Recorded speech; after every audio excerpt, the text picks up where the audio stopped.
세계 프로 축구사를 통틀어봐도 아마 이런 경우는 꽤 드물지 않을까 싶습니다.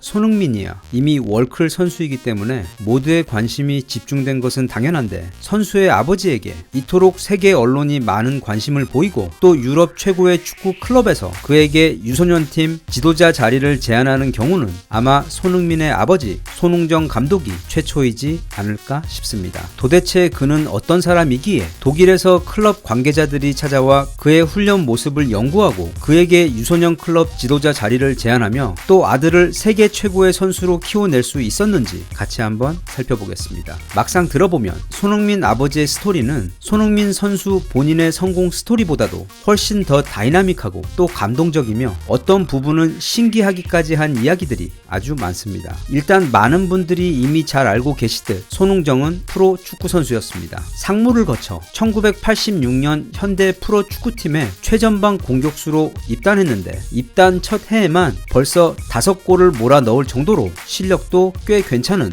선수였습니다. 그도 그럴 것이, 그는 학창시절 축구 생활을 하는 동안 같은 팀에 있는 선배들이 그를 보고 비열하다고 욕을 했을 정도로 무지막지하게 연습을 많이 했으며, 일정 몸무게에서 벗어나면 새벽 4시에 일어나 달리기를 하여 몸무게를 맞추던 완벽주의자이자 노력파였던 것입니다. 보통 이런 사람들한테는 삶이 살살 대해주지 않습니다. 그는 프로 입단 2년 만에 선수에게는 치명적인 부상을 입습니다. 그리고 결국 그 부상이 내내 계속 발목을 잡아 그는 지금 거의 손흥민의 나이인 28살에 반강제 은퇴를 합니다. 평생을 준비해왔던 선수 생활이 꽃을 제대로 피우기도 전에 끝나버린 겁니다. 보통 이런 경우 사람이라면 무너지기 마련인데, 손흥정은 돌연 유럽 전역의 유명 유소년 축구팀을 찾아다니며 축구 강대국들의 선진 축구 교육을 접한 후 유소년 축구 지도자의 길로 선회합니다. 그리고 춘천에서 작은 유소년 팀을 맡아 아이들을 가르치며 감독의 인생을 시작합니다. 그리고 곧 그의 삶에서 일생일대의 프로젝트가 나타납니다. 바로 아들 손흥민입니다. 처음에 그는 손흥민에게 축구 선수의 길은 너무도 험난하고 고된 것이니 다른 꿈을 찾아보자며 만류했다고 합니다. 하지만 아버지를 닮아 고집도 세고 특히 축구를 너무도 사랑했던 축구 선수가 되겠다는 자신의 확고한 결심을 아버지에게 전달했고, 그렇게 손흥민의 축구 인생은 시작되었습니다. 손흥민은 8살 때부터 중학교 3학년이 될 때까지 또래들이랑 축구를 하며 수비도 제끼고 골도 넣고 싶었을 테지만 학교 축구팀에도 들어가지 못하고 아버지하고 단 둘이서만 훈련을 했습니다. 손흥민의 아버지는 아들이 공을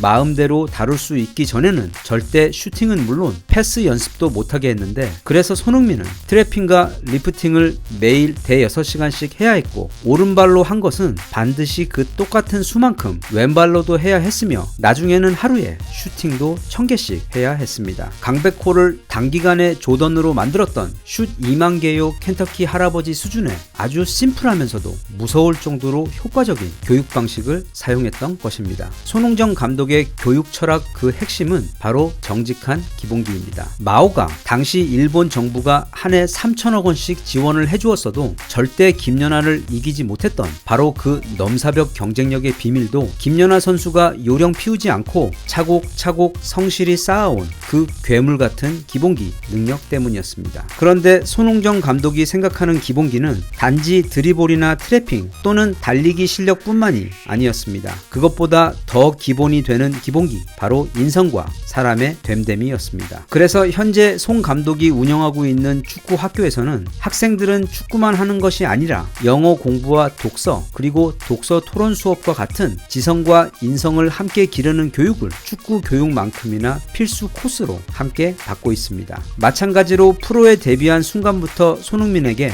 그의 아버지가 가장 많이 한 이야기 역시 겸손, 그리고 또 겸손에 대한 이야기였다고 손흥민은 자신의 에세이 책에서 밝히고 있습니다. 손흥민의 아버지는 아들의 축구 기술과 근육을 완성시키는 것만큼이나 그의 성공이 오래도록 유지될 수 있도록 바다처럼 깊고 또 산처럼 안정적인 인성과 내면의 바탕을 손흥민에게 만들어 주고자 노력했습니다. 그의 에세이 책에 소개된 한 사례를 보면 손흥민은 함부르크 데뷔전에서 그림 같은 데뷔골을 터뜨립니다. 그동안 쌓아온 기본기가 첫 번째 열매를 맺는 꿈 같은 순간이었습니다. 경기가 끝난 후 아버지에게 칭찬을 듣게 될 생각에 흥분한 상태로 숙소로 돌아온 그에게 아버지는 그저 수고했다 라는 짧은 한마디만을 해주었을 뿐 별다른 말이 없었으며 게다가 그의 노트북을 가져가기까지 했습니다. 아들이 첫 성공에 너무 들뜨지 않도록 경계했던 것이고 밤새 인터넷에 올라온 자신에 관한 기사와 댓글을 보다가 컨디션이 떨어질까 걱정이 되었던 것입니다. 그리고 손흥민에게 이런 말을 했다고 합니다. 네가 골을 넣었다고 세상에 바뀌는 것은 아무것도 없다. 지금 네가 생각해야 할 것은 인터넷 속 사람들의 환호가 아니라 오직 내일 훈련과 다음 경기에 대한 준비다. 손흥민은 또 그 깊은 뜻을 찰떡같이 알아듣고 별말 없이 아버지 말대로 그냥 불 끄고 잘 잡니다. 둘 다 굉장히 무서운 사람들입니다. 손흥민이 함부르크에 들어가게 된 것도 사실은 관계자들 눈에 들어온 당시 그 어린 소년이 보여주었던 엄청난 수준의 기본기 실력 때문이었습니다. 그리고 그 함부르크 관계자들은 그 기본기의 뿌리가 바로 손흥정 감독이었다는 사실을 잘 알고 있었습니다. 그래서 손흥민이 입단을 한 직후 한국 춘천으로 손흥정의 교육 방식을 연구하기 위해 관계자들을 보냅니다. 그때 한국에 왔던 함부르크 유소년 축구단 관계자들은 일단 깜짝 놀라게 됩니다. 왜냐하면 손흥정이 가르치는 학교에는 선수들이 고작 7명밖에 없었기 때문입니다. 4대4 미니 축구도 할 수 없는 수준의 너무도 초라한 규모였습니다. 그런데 계속 그들의 훈련 모습을 지켜보던 독일 관계자들은 다시 한번 깜짝 놀라게 됩니다. 그 7명 어린 아이들의 기본기 실력이 장난이 아니었기 때문입니다. 얼마나 대단했냐면 그 자리에서 그 아이들의 함부르크 클럽 입단 테스트를 제안할 정도였습니다. 이후 손흥정은 손흥민의 뒷바라지를 하기 위해 한국 생활을 모두 정리하고 직접 독일 함부르크로 날아가 거기서 아주 싼 숙소를 하나 얻어 지내며 매일 몇 시간씩을 걸어 손흥민이 있는 축구 클럽으로 가 그의 훈련을 돕고 또 그의 숙소를 청소하고 밥을 해주는 등 묵묵히 뒷바라지를 했습니다. 이때 함부르크 클럽은 손흥정에게 한 가지 제안을 합니다. 아마도 한국에서 그의 훈련 모습을 목격한 직후부터 준비했던 것으로 보이는데 함부르크 유소년 클럽의 지도자 자리를 맡아달라는 제안이었습니다. 그런데 놀랍게도 그는 그 제안을 이런지야 사양합니다. 자신은 그곳에 손흥민의 뒷바라지를 하기 위해 온 것이었고 또 돌아갈 한국에는 자신을 기다리는 7명의 학생들이 있었기 때문입니다. 함부르크에서 당시 제안한 조건에 대해서는 알려진 게 없지만 당시 그 자리에 참석했던 사람이 전하는 표현을 빌리자면 아무나 쉽게 거절할 수 있는 제안은 아니었다고 합니다. 그런데 그 이후에도 그를 유소년 코치로 들여야 한다는 이야기는 계속 나오고 있습니다.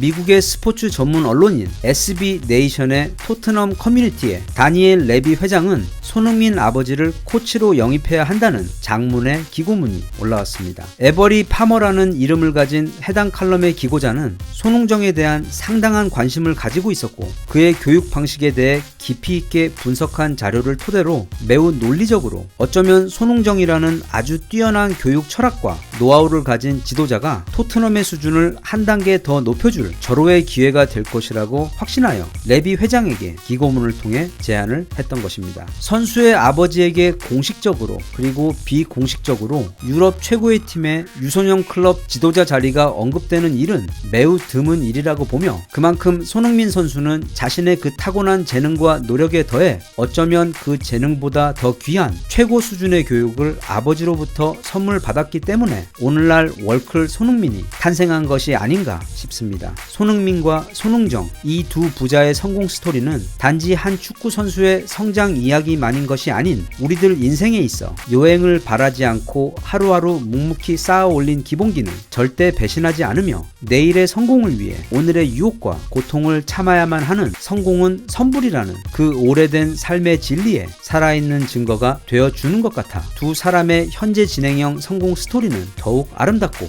모든 팬들에게 더 소중한 것 같습니다. 두 분 모두 정말 멋집니다. 세계 최고의 선수로 그리고 자신만의 뚝심과 철학이 있는 지도자로 앞으로도 오래 활약해 주시길 응원합니다. 대한민국 만세. 감사합니다.